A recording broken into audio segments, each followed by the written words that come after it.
They say the woods hold secrets, but some secrets should never be uncovered. If you're hearing this, know that I might not survive the night. Something is here with me, just out of sight. As I type this down, I'm too scared to move. I can see it in the reflection. Every time I turn to look at it, it's gone. I don't know what or who it is. All I know is that it's getting closer. It whispers threats to me. I need to get out. I can't see where it is. It's just out of sight. All of this started when I decided I needed to get out into nature more.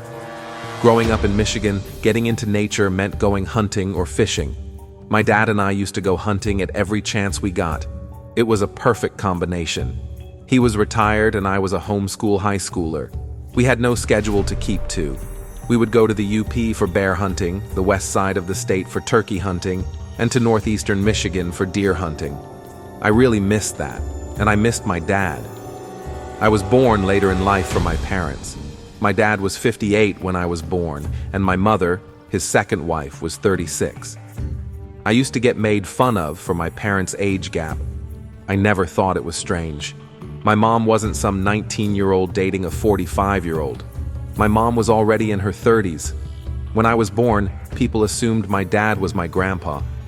As I grew older, I got tired of trying to explain the situation, so I usually just went along with it. I loved having an older father. He was retired and always had time for me. When I was 19, my mom passed away of uterine cancer, and my dad couldn't handle the grief. He died only a couple of years later, a combination of age and sorrow. As a young man, I immediately had to forego any form of higher education and jump straight into work. I inherited a house that needed to be paid for. I made it work, but it wasn't easy. The idea of having time to go hunting was all but a dream for me now. I always wanted to get back out there. I craved the call of the woods. It's where my dad and I had our best conversations. So this year, 3 years after my father's death, I'd managed to get the time to go out.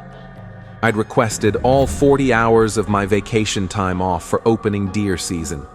So on November 15th, I headed out to Huron National Forest with my lever-action Marlin 3030, a 2-person tent, my little pit bull mix, Maisie, and my dad's old 2004 Chevy Silverado. I had a week to myself and a deer tag to fill. The day before, my girlfriend Clara came over. She was going to watch the house while I was gone. We had dinner and went to bed. During the night, she began to talk in her sleep. It was mostly gibberish. She often did this, but it was the last thing she said that shook me. Clara, you're gonna die out there. I sat up and shook her awake. I told her what she had said, and she told me that she had a terrible dream. She said that while I was out hunting, a bear had gotten a hold of me. I assured her that I'd be fine. Michigan black bears are basically giant raccoons. They usually leave people alone as long as your campsite is clean and the food is out of reach. After that, we went back to sleep. The next morning, I left. I should have listened to her. I should have just hunted behind the house. At 5 a.m., I hopped on I-75 and headed north. My lazy Maisie slept the whole way, which was completely normal. The ride was uneventful. I stopped for breakfast at McDonald's and had their mediocre breakfast burritos and a hash brown.